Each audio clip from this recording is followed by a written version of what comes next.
Hello दोस्तों, स्वागत है आपका हमारे YouTube channel target exam only पर। टारगेट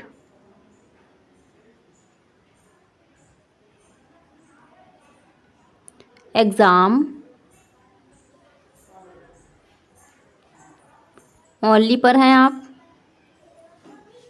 और जैसा कि आप सभी जानते हैं, हम यूपी डीएलएड फर्स्ट सेमेस्टर वाले बच्चों के लिए प्रशिक्षु बैच लेके आए हैं। कौन सा बैच लाए हैं? प्रशिक्षु बैच लेके आए हैं। और ये प्रशिक्षु बैच आपके लिए एकदम से निःशुल्क लाया गया। आप सभी जानते हैं, जो हमारे साथ पहले से जुड़े हैं, जो नए जुड़े हैं, तो उनके लिए बताना ज़रूरी है, इसीलिए हम इसको दोबारा बताते हैं। ठीक है, तो यहाँ पर जो है आपको पता ही, हम सिलेबस आपको एक बार बता देते हैं। मैंने आपको हिंदी का सिलेबस कंप्लीट करा दिया है, ठीक है। और हम बाल विकास पेपर फर्स्ट भी कंप्लीट कर चुके हैं। अब हम जो कर रहे हैं वो हम कर रहे हैं शिक्षण अधिगम के सिद्धांत पेपर सेकंड। कौन सा कर रहे हैं? पेपर सेकंड कर रहे हैं, ठीक है। तो आप हमारे साथ अभी जिस क्लास में जुड़े हैं वो हमारा है पेपर सेकंड है। इसे आप ईडीओ 2 भी कहते हैं, ठीक है। और मैं आपको काजल मैम मैं आपको पढ़ा रही हूँ, ठीक है। इसके बाद आपको अंजलि मैम पढ़ाएंगी। अंजलि मैम आपको संस्कृत पढ़ाएंगी, बहुत अच्छा पढ़ाती हैं संस्कृत, बहुत बेसिक से पढ़ाएंगी, जो आपकी डीएलएड में आने वाला। ज़्यादा फालतू हमारे चैनल पे आपको कुछ नहीं पढ़ाया जाएगा, जो आपके पेपर से रिलेटिव है वही पढ़ाया जाएगा, ठीक है। और आपको एक सब्जेक्ट और पढ़ाएंगी मैम, वो पढ़ाएंगी कंप्यूटर पढ़ाएंगी अंजलि मैम, और उसकी टाइमिंग होगी 3 बजे की, ठीक है। और उसके बाद आपको रंजीत सर पढ़ाएंगे। रंजीत सर आपको बहुत ही बेसिक से बहुत अच्छे से मैथ सिखाएंगे, तो उनके साथ यहाँ पर जुड़ना ना भूलें 6 बजे, ठीक है। और यहाँ पर ये हमारा फ़ोन नंबर है और ये हमारा टेलीग्राम चैनल है, इसको आप ज्वाइन कर लीजिए, ठीक है। तो ये हमारा नंबर है। अगर आपको डीएलएड से संबंधित, पेपर से संबंधित, रिजल्ट से संबंधित, पेपर से संबंधित, रिजल्ट से संबंधित कुछ भी जानकारी चाहिए, इन्फॉर्मेशन चाहिए, तो आप यहाँ पर कॉल कर सकते हैं। आपको वहाँ पर जो भी जानकारी सटीक होगी आपको बताई जाएगी, ठीक है। तो आप कॉल भी कर सकते हैं। आप अगर आपको कोई भी कन्फ्यूजन है तो हमारे YouTube channel target exam only को जल्द से जल्द जो है लाइक शेयर एंड सब्सक्राइब कर लीजिए, और अपने बेल आइकन को अच्छे से प्रेस कर लीजिए, ताकि आपको हमारी क्लासेस का नोटिफिकेशन टाइम टू टाइम मिल सके। और जो है आप जो बिना देरी करें, आप हमारी क्लास में जो आके क्या है अपना सिलेबस कंप्लीट कर पाएँ, ठीक है। तो लगभग हमारा ज़्यादा सिलेबस नहीं बचा है, कुछ ही बचा है, तो हम उसको भी पेपर से पहले पहले कंप्लीट भी कर लेंगे। और क्या है, हम प्रीवियस ईयर पेपर भी सॉल्व कर लेंगे और राजन सीरीज भी कर लेंगे, ठीक है। तो आप टेंशन मत लीजिए, एकदम आपके लिए बहुत अच्छे से सारी चीज़ें कराई जाएंगी और टाइम से पहले ही करा दी जाएंगी, ठीक है। तो यहाँ पर आप जुड़ना ना भूलें हमारे टारगेट एग्जाम ओनली को, और जो है अपने फ्रेंड्स को भी शेयर कर दीजिए, ताकि वो भी अपने डीएलएड में अच्छा स्कोर प्राप्त कर सकें। अभी भी ज़्यादा देर नहीं हुई है, अगर अभी भी आप लग जाते हो पढ़ाई में अपनी, हमारी सारी क्लासेस देख लेते हो, तो आप अपने डीएलएड में एक अच्छा स्कोर प्राप्त कर सकते हैं, ठीक है। तो चलिए स्टार्ट करते हैं हम क्लास अपनी। आज हम अपना नया टॉपिक करेंगे, क्या करेंगे वो मैं आपको बताऊंगी। तो यहाँ पर पता ही आपका यूपी डीएलएड फर्स्ट सेमेस्टर है। कौन सा है? यूपी डीएलएड फर्स्ट सेमेस्टर है। और हमारा पेपर क्या है? शिक्षण अधिगम के सिद्धांत। क्या है? शिक्षण अधिगम के सिद्धांत। ये आपको पता होना चाहिए कि आपके पेपर का नाम क्या है, ठीक है। तो इसे हम ईडीओ 2 के नाम से भी जानते हैं, ठीक है। तो ईडीओ 2 तो आपको याद ही रहेगा। आपको हिंदी में भी आपके सारे पेपर्स का नाम याद होना चाहिए कि किसको क्या कहा जा रहा है। तो ये आपका द्वितीय प्रश्न पत्र है, और इसके लिए आपके लिए मार्क्स कितने निर्धारित करे गए हैं आपको पता ही है। तो यहाँ पर आपके अंक जो हैं 50 निर्धारित किए गए हैं। कितने? 50 किए गए हैं। तो फर्स्ट पेपर जो था उसके लिए भी 50 अंक निर्धारित किए गए थे, और ये वाला पेपर हमारा है, इसके लिए भी आपके 50 अंक निर्धारित किए गए हैं, ठीक है। और हमारा एसएसटी होगा, उसके लिए भी 50 अंक होंगे। और जो बाकी के पेपर होंगे, जैसे कंप्यूटर ले लीजिए, संस्कृत ले लीजिए, मैथ्स ले लीजिए, साइंस ले लीजिए, ये सारे आपके 25-25 नंबर के होंगे। कितने? हमारे पेपर आपके 25 मार्क्स के होंगे, ठीक है। तो ये आपका जो है इतने मार्क्स का होगा। इसको मैं रफ कर देती हूँ, वरना आपको कन्फ्यूजन होगा। ये 25 वाला आपकी हिंदी, साइंस और कंप्यूटर हो गया, संस्कृत हो गया, ये सारे सब्जेक्ट आपके 25 नंबर के होंगे, ठीक है। तो चलिए हम अपनी स्टार्ट करते हैं क्लास। आज हम क्या टॉपिक पढ़ने वाले हैं? आपने मेरी पिछली क्लासेस नहीं देखी हैं तो आप प्लेलिस्ट में जाके देख सकते हैं, ठीक है। तो पहले आप वहाँ से स्टार्ट कीजिए। आज हम पढ़ने वाले हैं शिक्षण अधिगम, ठीक है। क्या पढ़ने वाले हैं? आज हम जो टॉपिक पढ़ने वाले हैं वो हमारा है शिक्षण विधियाँ। क्या पढ़ने वाले हैं? शिक्षण विधियाँ पढ़ने वाले हैं। इनको हम प्रविधियाँ भी कह सकते हैं। क्या कहते हैं? विधियाँ भी कहते हैं, प्रविधियाँ भी कहते हैं, ठीक है। तो आपको विधियाँ और प्रविधियाँ भी लिख के आ जाए तो आप वहाँ पर घबराइए नहीं, दोनों का मतलब अर्थ एक ही होता है, सही है। तो टीचिंग मेथड जानेंगे कि कौन कौन से हमारे टीचिंग मेथड हैं, ठीक है। चलिए देखते हैं। तो यहाँ पर जो जो हमारी शिक्षण प्रविधियाँ होंगी या विधियाँ होंगी वो कौन कौन सी होंगी, पहली इसमें होगी। तो ये सारी हमारी क्या है, शिक्षण की प्रविधियाँ हैं। इन्हीं को हम डिटेल में जानेंगे। इन्हीं के बारे में आपसे जो है किसी यहाँ पर इनमें से किसी के भी बारे में आपसे पेपर में पूछा जा सकता है। और आप प्रीवियस ईयर उठा के देखिए, कभी कभी तो आपको जो है, जो आपके 3 पार्ट होते हैं पेपर के, एक तो बहुविकल्पीय, एक अति और लघु, तो तीनों में कभी कभी पूछ ली जाती है। ठीक है, तो यहाँ से आपके पूरे कितने 4 नंबर पक्के होंगे। कितने नंबर, 4 नंबर पक्के होंगे।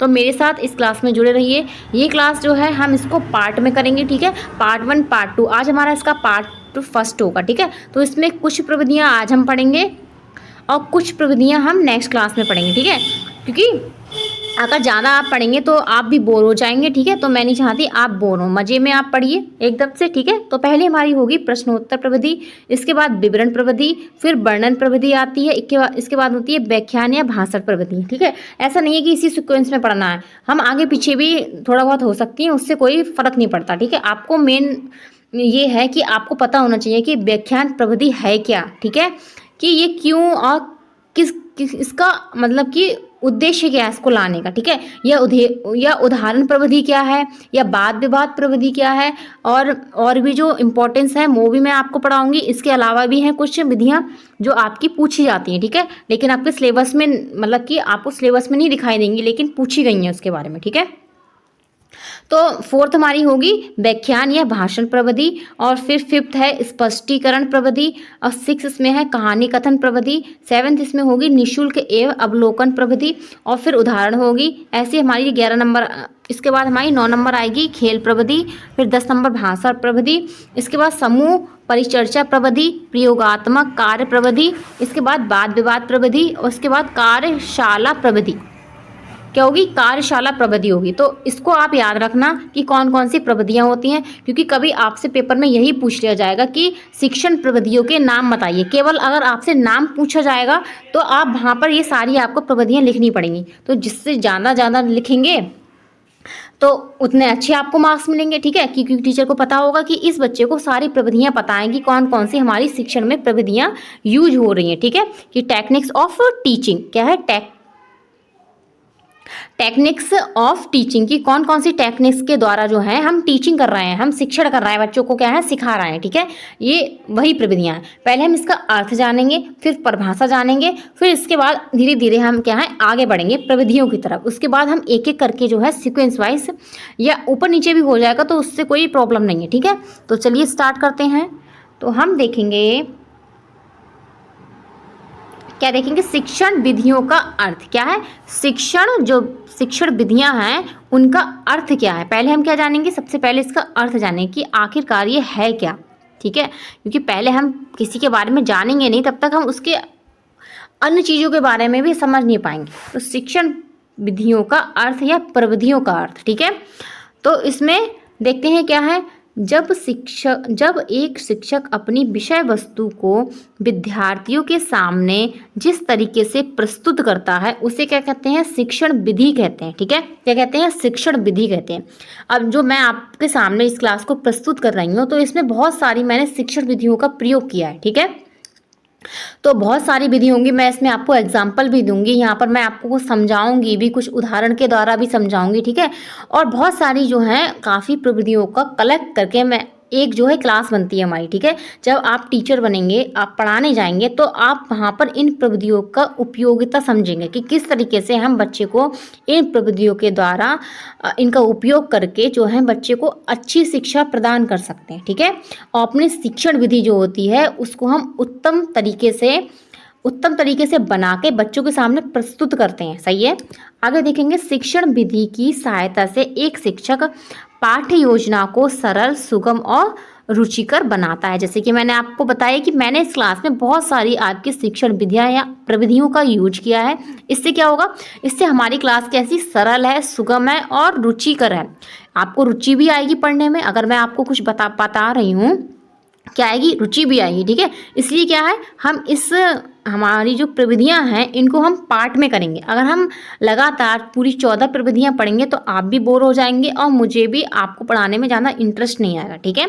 तो हम थोड़ी थोड़ी करके पढ़ेंगे, मज़े में पढ़ेंगे। चलिए देखते हैं आगे। यहाँ पर अर्थ देख लिया आपने, तो एक बार मैं और बता देती हूँ। जब एक शिक्षक अपनी विषय वस्तु को विद्यार्थियों के सामने जिस तरीके से प्रस्तुत करता है उसे शिक्षण विधियां कहते हैं। क्या कहते हैं? शिक्षण विधियां कहते हैं। आपसे पेपर में आ जाए कि शिक्षण विधियों का अर्थ बताइए, उसकी परिभाषा बताइए, ठीक है।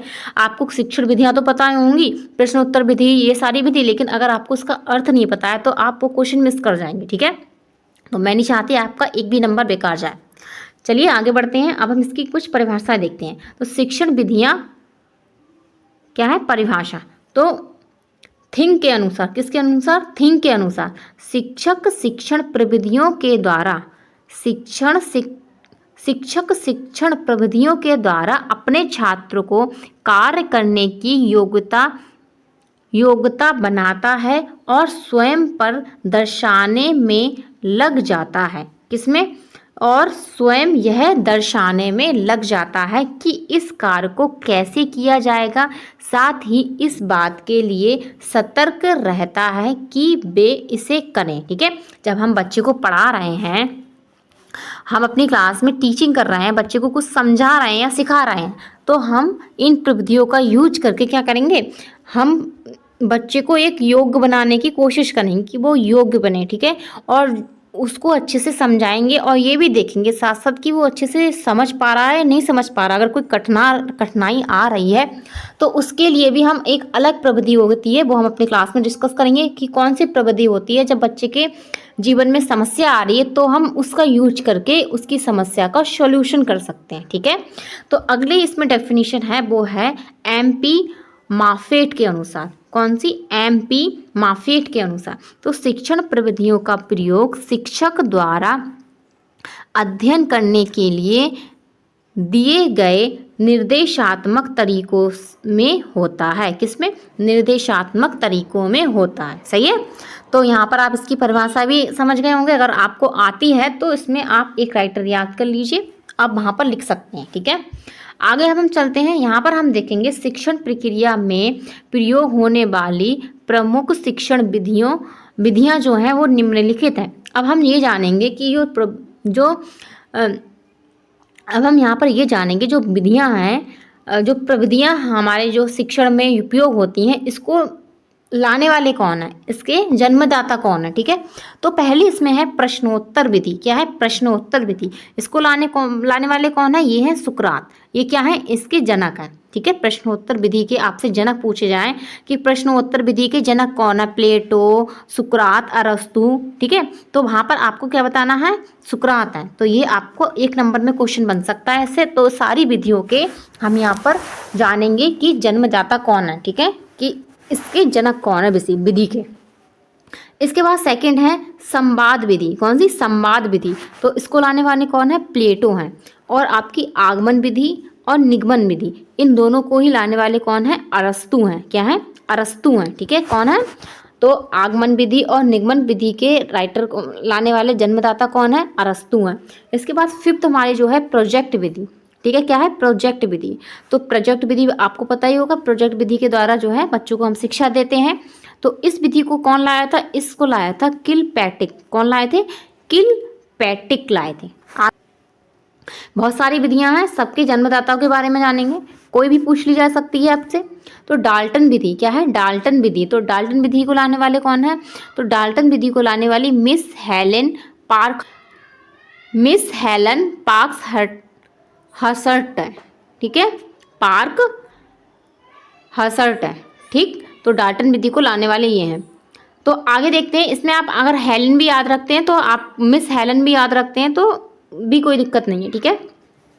आगे देखते हैं। सेवेंथ है बुनियादी शिक्षा विधि। क्या है? बुनियादी शिक्षा विधि। इसमें से कुछ विधियां जो है बहुत ही मोस्ट इंपॉर्टेंट है। तो जो सबसे नंबर पहले पे जो हमने लगाई हैं, ठीक है, जो 12-13 तक हैं, वो सारी विधि मोस्ट इंपॉर्टेंट है आपकी। वैसे तो सारे जन्मदाता इंपॉर्टेंट है, कोई भी विधि आपसे किसी के बारे में भी पूछा जा सकता है, ठीक है।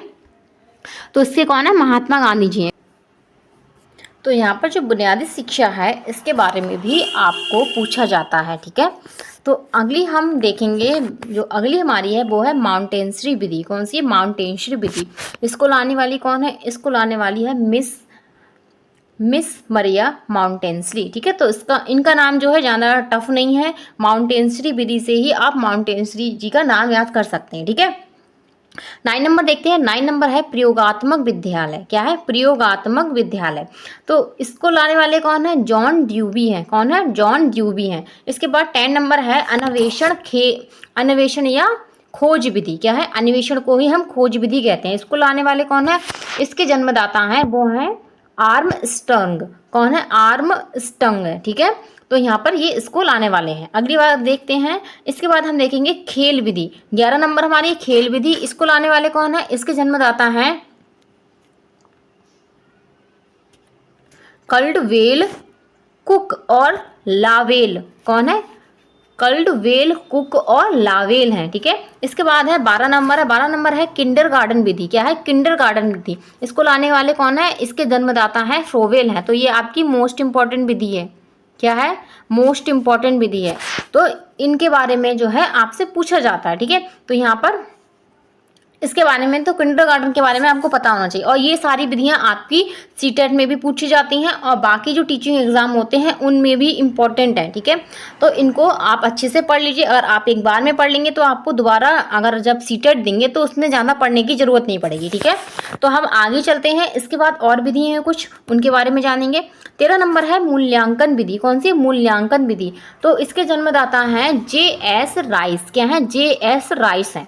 14 नंबर है हार्वर्ड विधि। तो इसको लाने वाले तो हार्वर्ड ही हैं। ठीक है, इसके बाद 15 नंबर है भ्रमण विधि। क्या है? भ्रमण विधि। तो इसको लाने वाले कौन है? पेस्टोलॉजी है। कौन है? पेस्टोलॉजी। ठीक है, तो ये सब क्या है?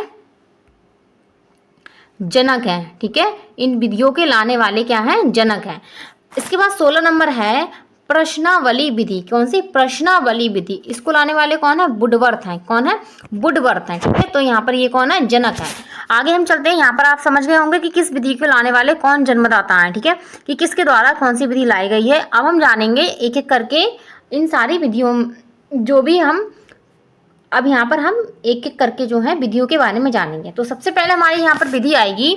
तो क्लासेस स्टार्ट करने से मतलब विधियों को पढ़ाने से पहले आप हमारी क्लास को जो है ज़्यादा से ज़्यादा लोगों को शेयर कर दीजिए, ताकि वो भी हमारी क्लास में जुड़ सके और विधियों के बारे में अच्छे से जान सके कि कौन सी विधि क्यों यूज हुई रही है और इसको लाने वाले कौन है। ठीक है, तो देखते हैं। ये हमारी जो फर्स्ट विधि होगी, कौन सी होगी? फर्स्ट विधि।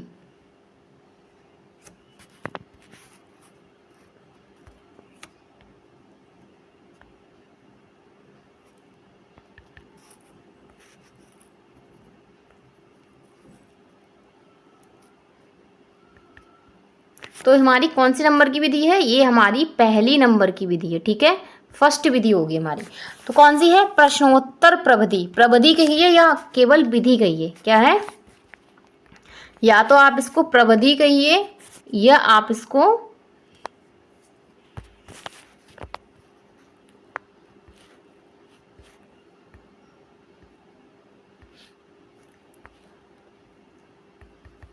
प्रविधि कहिए। अगर आपको विधि भी आता है केवल, तो वहां पर भी यही आपका आंसर आएगा। ठीक है, तो देखते हैं क्या है प्रश्नोत्तर विधि।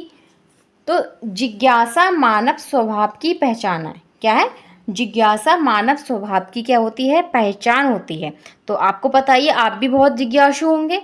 जिज्ञासु का मतलब है कि आपको भी लगता होगा जब आप छोटे होंगे कि अरे मुझे इसके बारे में जानना है कि ये चांद निकल रहा है, क्यों निकल रहा है, रात क्यों हो रही है, दिन क्यों हो रहा है। तो आपकी जिज्ञासा क्या है?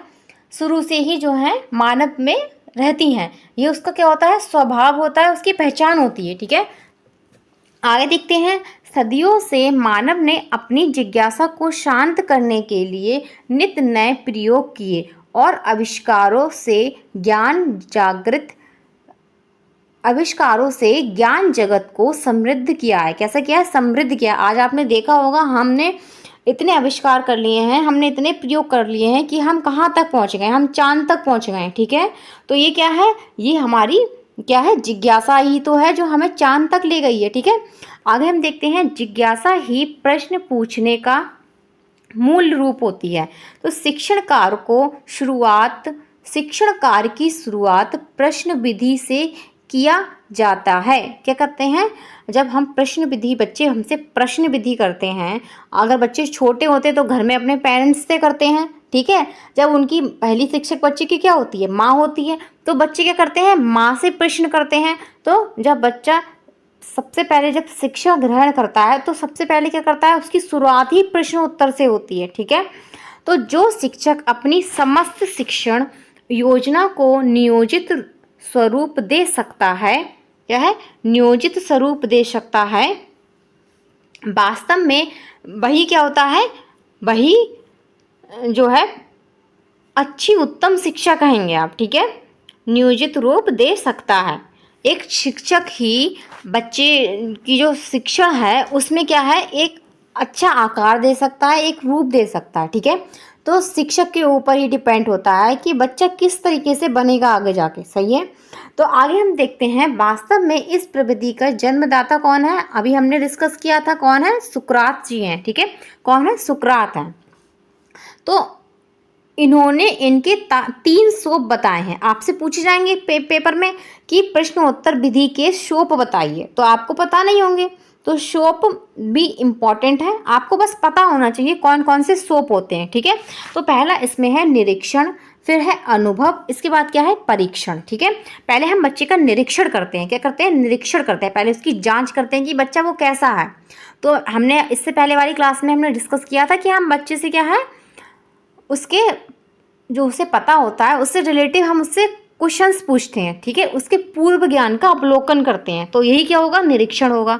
इसके बाद क्या करते हैं, अनुभव करते हैं, ठीक है। फिर क्या करते हैं, लास्ट में क्या होती है, परीक्षण करते हैं, इसके बाद हम उसकी परीक्षा लेते हैं, ठीक है। तो ये शोभ 3 जो होते हैं वो प्रश्नोत्तर प्रविधि के होते हैं। किसके होते हैं, प्रश्नोत्तर प्रविधि के 3 शोभ बताएं। किसने बताए हैं, सुकरात ने बताया। तो आपको याद हो गया होगा, तो आप क्लास में ही अच्छे से याद कर लिए तो वो ज़्यादा अच्छा रहेगा, ठीक है।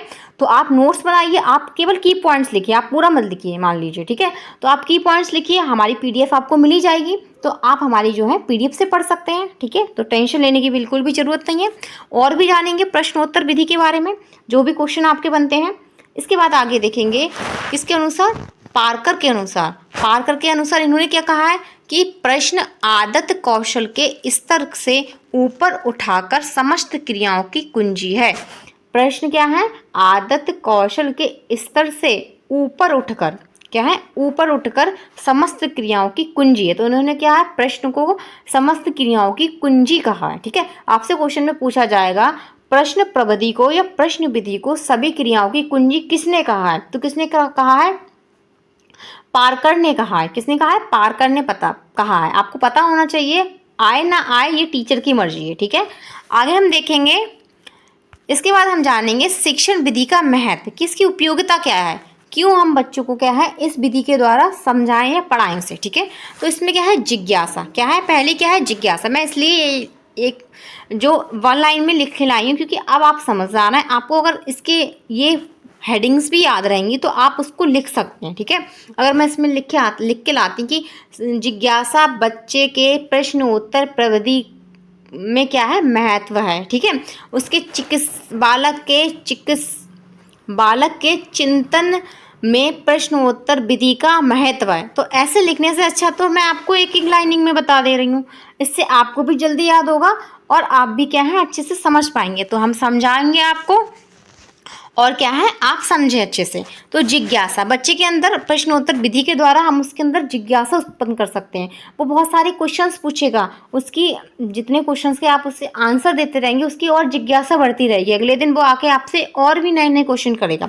तो बच्चे के अंदर जिज्ञासा बढ़ाने के लिए हम प्रश्न विधि का क्या है उपयोग कर सकते हैं या इसका महत्व होता है। सेकंड इसमें है रुचि एवं एकाग्रता। क्या है, रुचि एवं एकाग्रता।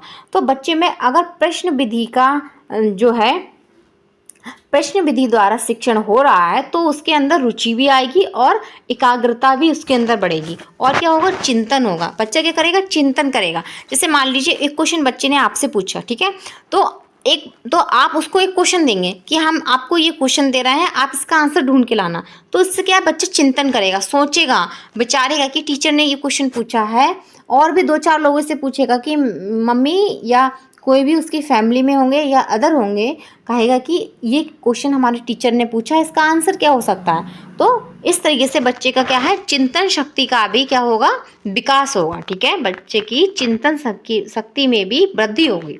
सही है। अगला है, फोर्थ है पाठ विस्तार। बच्चे का क्या होगा, पाठ विस्तार होगा। फिफ्थ इसमें है समस्या समाधान की क्षमता। बच्चे के अंदर किसी भी समस्या का समाधान करने की क्या होगी, क्षमता आ जाएगी। और हम प्रश्न विधि के द्वारा जो है बच्चे को शिक्षा प्रदान कर रहे हैं, उसका शिक्षण हो रहा है। सिक्स इसमें है शिक्षण मूल्यांकन। मूल्यांकन भी बच्चे के लिए बहुत ही इंपॉर्टेंट है। ठीक है। तो सेवेंथ इसमें है नवीन ज्ञान से समृद्धीकरण। क्या है, नवीन ज्ञान से समृद्धीकरण। सही है। 8 नंबर है सक्रियता। बच्चा क्या होता है, सक्रिय रहता है। अगर क्वेश्चंस पूछे जाते हैं उसको भी मजा आता है, वो रुचि भी लेता है। अरे टीचर्स तो बहुत अच्छी हैं, चैप्टर पढ़ाने के बाद क्या है क्वेश्चंस भी पूछती हैं उसी से, तो क्या होगा, बच्चा सक्रिय रहेगा। ठीक है, क्लास में एक्टिव रहेगा, रोता नहीं रहेगा, ऊबता नहीं रहेगा आपकी क्लास में। ठीक है। 9th इसमें है कक्षा कक्ष अनुशासन। क्या है, एक ही बार कक्षा आएगा यहाँ पर। ठीक है, कक्षा अनुशासन। इससे क्या होगा, मतलब कि कक्षा में अनुशासन का माहौल रहेगा। ठीक है, बच्चे क्या है, अनुशासित होके रहेंगे। आगे हम चलेंगे, तो यहाँ पर हमने प्रश्न विधि का क्या जान लिया, महत्व। आगे चलते हैं और जानेंगे इसके बारे में।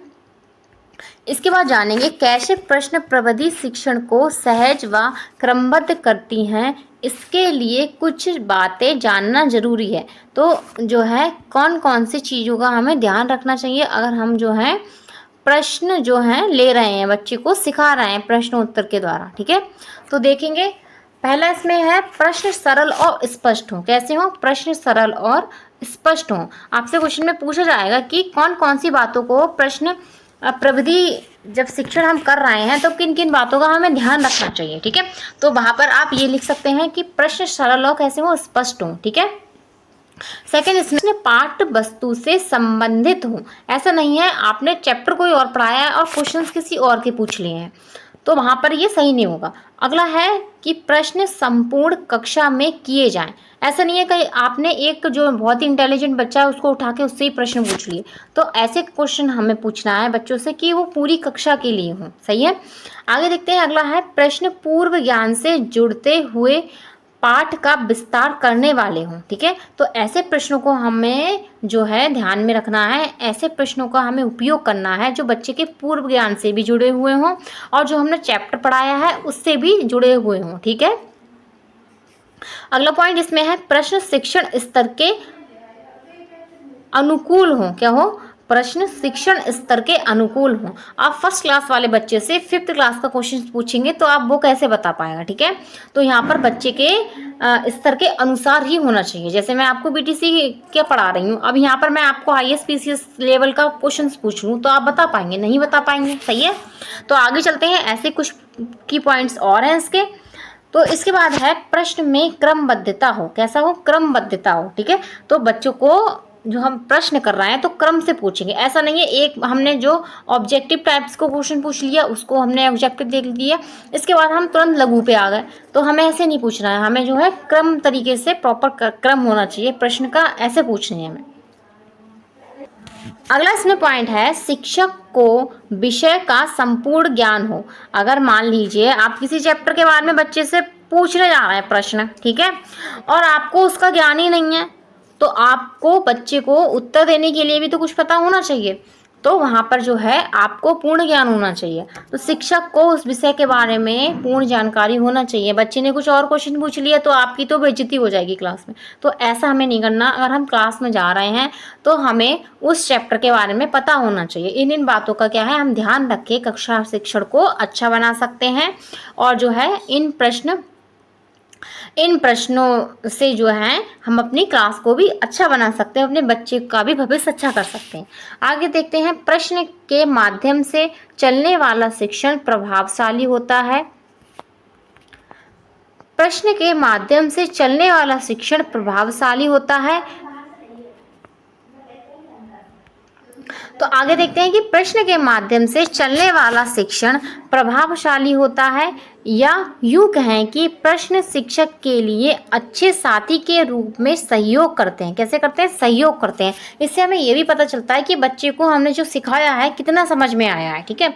लेकिन जो है मैं आपसे कोई क्वेश्चन पूछती हूँ तो आप उसका आंसर मुझे कमेंट बॉक्स में नहीं करते हैं, ठीक है, बहुत गलत बात है, ठीक है। तो आगे हम देखेंगे, इसके बाद इसकी डेफिनेशन देखेंगे कि काउलर, इन्होंने, काउलर है एक व्यक्ति, इन्होंने क्या कहा है? शिक्षण मुख्य रूप से प्रश्नों द्वारा होना चाहिए। शिक्षण मुख्य रूप से प्रश्नों द्वारा होना चाहिए। इनका मानना है कि हम शिक्षण जो भी कर रहे हैं उसको हम प्रश्न द्वारा ही शुरू करें, ठीक है। कि बच्चों से कुछ प्रश्न, मान लीजिए आप फर्स्ट टाइम टीचिंग करने जाएंगे तो आप क्लास में जाएंगे, क्या करेंगे? बच्चे को एकदम से चैप्टर से पढ़ाना थोड़ा स्टार्ट कर देंगे। आप बच्चों से पूछेंगे, उनका परिचय लेंगे, फिर उनसे पूछेंगे कि आपको क्या क्या आता है। तो आप छोटे मोटे कुछ भी बच्चों के लेवल के अनुसार जो है उनसे प्रश्न करेंगे, ठीक है। अगर बच्चे उन प्रश्न का आंसर दे पा रहे हैं तो आपको पता चलेगा बच्चों का लेवल क्या है, ठीक है। आगे देखे हैं, प्रश्न पूछने के बाद उत्तर की अपेक्षा होती है। उत्तर प्राप्त, यह क्या है? निकलवाना ही एक क्या है? कला है, ठीक है। अगर आपने क्वेश्चन पूछा है, अगर बच्चे ने उसका उत्तर दे दिया तो ये क्या हो जाएगी? आपका शिक्षण अच्छा हो जाएगा। इसका मतलब आपने जो चैप्टर पढ़ाया है, आपने क्वेश्चन पूछा है, बच्चे ने उसका उत्तर दे दिया, तो क्या है? एक ये क्या होगी? कला होगी, ठीक है, कि हाँ आप जो हैं इसमें योग्य हैं। आगे चलते हैं। यहाँ पर हमने देख लिया कि किन किन बातों का हमें ध्यान रखना है। अब हम देखेंगे प्रश्नों के प्रकार। क्वेश्चन में आ सकता है कि प्रश्न, आपको क्वेश्चन अगर जो एग्जामिनर है क्वेश्चन को लघु में देगा तो ऐसे थोड़ा दे देगा कि केवल छोटा मोटा कुछ भी पूछ ले। तो वहाँ पर वो आपसे ये भी पूछ सकता है, उसका अर्थ, परिभाषा बताइए, या उसके प्रकार बताइए, कौन कौन से प्रकार होते हैं, ठीक है। तो प्रकार आपको पता होना चाहिए। तो पहला इसमें है प्रस्तावना प्रश्न। कैसे? प्रस्तावना प्रश्न होते हैं, और हमारे एक होते हैं विचारात्मक प्रश्न होते हैं, बोध प्रश्न होते हैं, विकासात्मक प्रश्न होते हैं, समस्या प्रश्न होते हैं, तुलनात्मक प्रश्न होते हैं, और पुनरावृत्ति प्रश्न होते हैं। इन सारे प्रश्नों को आपके लिए आगे बहुत ही इंपॉर्टेंस है। जब हम लेसन प्लानिंग करते हैं तो इन सारे क्वेश्चंस, इन सारे प्रश्नों के प्रकार को क्या है? ऐड करते हैं, ठीक है। तो यहाँ पर क्या है? प्रश्नों के ये प्रकार हैं। अगर आपको आते हैं तो आप इसको अच्छे से करके आइएगा। वहाँ पर आप इनके नाम डाल दीजिए, क्योंकि नाम ही आएंगे। तो इन सब का प्रयोग जब हम लेसन प्लानिंग करते हैं तब हम इन सारे प्रश्नों जो मैंने बताए हैं आपको प्रकार, इनका यूज करते हैं। वहाँ पर हम प्रस्तावना प्रश्न भी बच्चे से पूछते हैं, बोध प्रश्न भी होते हैं, पुनरावृत्ति प्रश्न भी होते हैं, ठीक है। तो ये सारे इनका यूज करके हम अपनी लेसन प्लानिंग करते हैं। जब आप लेसन प्लानिंग करेंगे तब आपको समझ में आएगा कि ये प्रश्न क्या होते हैं, सही है। तो यहाँ पर आगे देखेंगे, ये जो हैं मनोवैज्ञानिक है, इन्होंने क्या कहा है? एस के अग्रवाल। कौन है? एस के अग्रवाल हैं। तो इनका क्या कहना है? इन्होंने कहा है कि छात्रों की उत्तर रूपी आधारशिला पर, छात्रों की उत्तर रूपी आधारशिला पर शिक्षक अपनी पाठ रूपी इमारत खड़ी करता है। यहाँ पर जो बच्चे हैं उनके जो क्वेश्चंस हैं उसको क्या कहा गया है? शिला कहा गया है। और जो शिक्षक की पुस्तकें होती हैं या पाठ होता है उसको इमारत, क्या उसको किसका रूप दिया गया है? इमारत रूपी, इमारत खड़ी करता है और उसका अभिष्ट सिद्ध करता है। क्या करता है? अभिष्ट सिद्ध करता है, सही है। तो आप समझ रहे होंगे इसको। तो अब हम आगे चलते हैं, नेक्स्ट देखेंगे इसके बाद।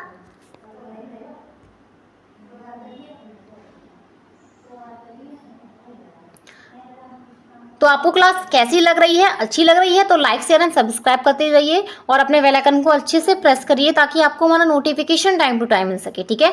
और आप हमारी क्लास में अच्छे से जो है आ सकें, और क्या है, और अपने डीएलएड में एक अच्छा स्कोर ला सकें, ठीक है।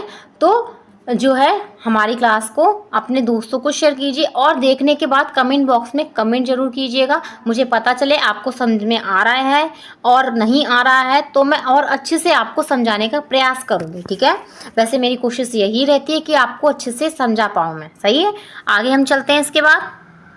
तो अब हम आगे चलेंगे, नेक्स्ट विधि के बारे में जानेंगे। प्रश्न वाली जो विधि है ये बहुत ही लंबी हो गई है। यहाँ पर अब हम 2 विधियों के बारे में और जानेंगे केवल, ठीक है। तो इसके बाद हमारी विधि होगी विवरण विधि। कौन सी है? विवरण विधि है, ठीक है। तो क्या है? विवरण से तात्पर्य क्रम अनुसार वर्णन प्रक्रिया है। क्या है? विवरण से तात्पर्य क्रम अनुसार प्रक्रिया है। और इसको लाने वाले कौन है? इसके जनक कौन है आपसे पूछा जाए तो इसके जनक हैं डॉक्टर रविशंकर मेनन। क्या है? डॉक्टर रविशंकर मेनन क्या है इनके? ये इसके जनक हैं, ठीक है। क्या है? जनक है। तो देखते हैं ये क्या है। विवरण विधि से शिक्षण करते समय कुछ सावधानियां बरतनी चाहिए। जैसे अभी हमने देखा था कि हम प्रश्न विधि का यूज कर रहे हैं, तो हमें कौन कौन सी सावधानियां रखनी चाहिए और किस तरीके से हमें प्रश्न को बच्चे के सामने रखना चाहिए।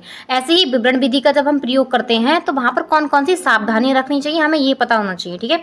तो आप ये तो समझ गए होंगे कि विवरण का अर्थ क्या होता है। विवरण का तात्पर्य मैंने आपको बताया अभी, क्रम अनुसार वर्णन प्रक्रिया। जब हम क्रम के अनुसार मतलब कि वर्णन प्रक्रिया करते हैं उसी को क्या कहते हैं? विवरण विधि कहते हैं। तो इसमें पहली सावधानी क्या होगी कि विवरण विषय वस्तु से संबंधित हो। तो बच्चों को हम जब विवरण कर रहे हैं ऐसा विवरण करें उसकी वह विवरण उसकी विषय वस्तु से संबंधित होना चाहिए, ठीक है। सेकंड इसमें है विवरण सरल और स्पष्ट हो। कैसा हो? सरल और स्पष्ट हो। बच्चे को हमें सरल तरीके से सिखाना है, ऐसा नहीं कठिन तरीके से हमें उसे सिखाना है, ठीक है। और वो क्लियरली होना चाहिए, ऐसा नहीं बच्चे को समझ में नहीं आया आप हौच पौच कर दे सब कुछ। थर्ड इसमें है विवरण चित्र मॉडल श्यामपट्ट के द्वारा प्रस्तुत किया जाए। किसके द्वारा? यहाँ पर हम जो टीचिंग लर्निंग मटेरियल होता है, ठीक है, उसका हम यहाँ पर इसमें यूज कर सकते हैं। तो हम चित्र बच्चे को दिखा सकते हैं, किसी चीज़ का विवरण कर रहे हैं तो उसके चित्र के द्वारा हम उसे समझा सकते हैं, ठीक है। और मॉडल दिखा सकते हैं। ये श्यामपट्ट पे जो है हम उसको उस चीज़ के बारे में, उस विषय के बारे में वर्णन कर सकते हैं जो विवरण करने के लिए जो है उपयोगी होगा, ठीक है।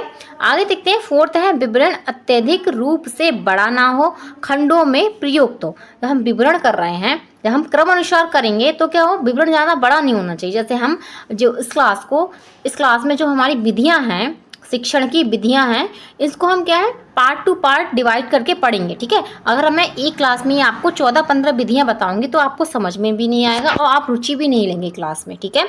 तो हमें जब विवरण विधि का प्रयोग करना है तो कक्षा में क्या है वो अत्यधिक क्या है बड़ा ना हो और उसको हम खंडों में डिवाइड करें। जैसे आपने भी देखा होगा जब हम मतलब कि जब हम पढ़ते थे हम लोग भी, तो अगर ज़्यादा लॉन्ग चैप्टर होता था तो टीचर्स क्या उसको डिवाइड करके पढ़ाते थे। एक या 2 पेज पढ़ा दिया, उसमें उन्होंने क्या कहा? उन्होंने कहा ठीक है अब हम आज इतना ही करते हैं, कल हम इसके आगे करेंगे, ये आपको पढ़ के आना है घर से और इसमें हम आपसे क्वेश्चन पूछेंगे, ठीक है। तो इस तरीके से हम उसको खंडों में बांट के बच्चे को पढ़ाएंगे तो ज़्यादा अच्छा ही होगा, ठीक है। फिफ्थ इसमें है विवरण छात्र स्तर के अनुरूप हो। कैसा हो? छात्र स्तर के अनुरूप हो। जो हम विवरण कर रहे हैं, ठीक है, जिस भी विषय वस्तु का, वो बच्चे के स्तर के अनुरूप हो। फर्स्ट क्लास के बच्चे को आप 5th क्लास की बुक का वर्णन करेंगे या कुछ विषय किसी के बारे में सिखाएंगे तो वो नहीं सीख पाएगा, ठीक है।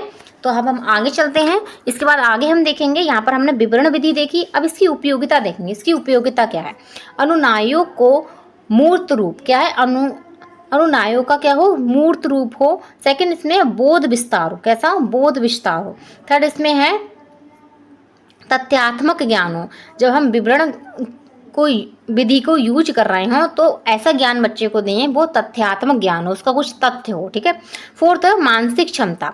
ऐसा विवरण हमें बच्चों को देना चाहिए कि उसकी मानसिक क्षमता का विकास हो, ठीक है। क्या हो? मानसिक क्षमता का विकास हो। और क्या है इसके बाद फिफ्थ इसमें है ध्यान केंद्रीकरण। बच्चा ध्यान केंद्रीकरण कर पाए, ठीक है। जो भी हम विवरण कर रहे हैं जिस विषय के बारे में, उसमें बच्चे को क्या हो? ध्यान लगाओ। ऐसा ना हो बच्चा एक्टिव ना हो, आप उसको विवरण तो कर रहे हैं चैप्टर का, उसको पढ़ा तो रहे हैं लेकिन उसको समझ में नहीं आ रहा है, ठीक है। तो बच्चे का ध्यान होना बहुत ही जरूरी है। तो यहाँ पर आप विवरण भी समझ गए होंगे। आई होप मैं भी आपको अच्छे से समझा पाई होंगी। तो समझ में आया तो कमेंट बॉक्स में कमेंट करिए। तो विवरण और वर्णन हम एक साथ पढ़ेंगे, ठीक है। दोनों को अलग अलग पढ़ेंगे तो आपको समझ में नहीं आएगा, क्योंकि इनमें कभी कभी डिफरेंस पूछ लिया जाता है कि इनमें अंतर बताइए। वर्णन विधि और विवरण विधि और वर्णन विधि में अंतर आपको आता है तो आप यहाँ पर ये लिख सकते हैं, ठीक है। जैसे मैंने विवरण का अर्थ बताया, आप एक साइड लिखिए विवरण का अर्थ, एक साइड लिखना वर्णन का अर्थ, ठीक है। एक साइड लिखना विवरण की उपयोगिता लिख देना या उसके मतलब उसको लाने वाले लिख देना, ठीक है, उनके जनक कौन है, ऐसे एक तरफ आप वर्णन के लिख सकते हैं, ठीक है। तो शिक्षण की इस प्रविधि में विषय वस्तु का विस्तार से कथन किया जाता है ताकि छात्रों को पाठ अच्छी तरह से समझ में आ जाए। इस विधि में हालांकि शिक्षक की ज़्यादा सक्रिय रहता है, किंतु यदि रुचिपूर्ण ढंग से प्रस्तुत किया जाए तो छात्र भी सक्रियता से भाग लेते हैं और संप्रेषण प्रभावी हो जाता है, ठीक है। कैसा हो जाता है? प्रभावी हो जाता है, अगर हम वर्णन विधि का यूज करके बच्चे को पढ़ा रहे हैं या शिक्षण कर रहे हैं अपना। आगे हम देखते हैं शिक्षण विधि को प्रयुक्त करने के तरीके। जब हम शिक्षण विधि को बच्चे के सामने प्रस्तुत करेंगे, इस विधि का प्रयोग करेंगे, तो इसके क्या क्या तरीके हो सकते हैं वो जानेंगे। पहला इसमें है चित्र मॉडल द्वारा, ठीक है। क्या है? चित्र मॉडल द्वारा बच्चे को हम विवरण कर सकते हैं। चित्र मॉडल द्वारा हम बच्चे को क्या है? वर्णन कर सकते हैं। इसके बाद भ्रमण द्वारा हम बच्चे को कहीं घुमाने ले जा सकते हैं। कहाँ ले जा सकते हैं? घुमाने ले जा सकते हैं, ठीक है।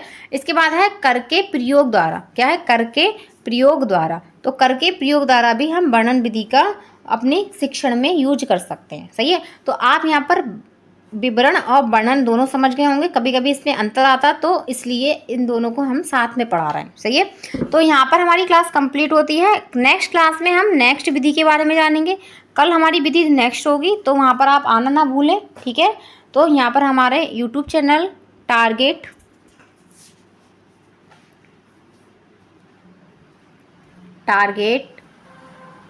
एग्ज़ाम ओनली को लाइक शेयर एंड सब्सक्राइब करना ना भूलें। अपने बेल आइकन को अच्छे से प्रेस कर लीजिए ताकि आपको हमारा नोटिफिकेशन टाइम टू टाइम मिल सके, ठीक है, और आप हमारी क्लास में टाइम से आ सकें, सही है। अपने दोस्तों को भी शेयर कर दीजिए ताकि वो भी क्लास ले सकें और जो है अपने डीएलएड में एक अच्छा स्कोर ला सकें, सही है। तो ऐसा नहीं करना कि केवल आप अपना ही, तो औरों को भी हमारे इस यूट्यूब चैनल से जोड़िए ताकि वो भी डीएलएड में एक अच्छा स्कोर प्राप्त कर सके, ठीक है। इसके बाद हम कल पढ़ेंगे, हम आगे की और प्रविधियों के बारे में पढ़ेंगे, ठीक है। तो ये आपकी क्लास 2-3 पार्ट में होगी, ठीक है। इससे क्या होगा? आप उबेंगे भी नहीं और आप अच्छे से उनको सीख भी पाएंगे। तो सारी विधियाँ वही हैं जो आपके एग्जाम में आई हुई हैं, वही उपयोगिताएँ हैं जो पेपर में आई हुई हैं। मैं आपको प्रीवियस ईयर पेपर देख कर ही आपको सब कुछ करा रही हूँ, सही है। तो क्लास अच्छी लगी है तो मुझे कमेंट बॉक्स में कमेंट जरूर करना और अपने बेल आइकन को अच्छे से प्रेस कर लो ताकि आपको हमारा नेक्स्ट क्लास का नोटिफिकेशन मिल जाए। आज के लिए बस इतना ही, कल फिर से हाजिर होंगे अपनी क्लास में। ओके, धन्यवाद।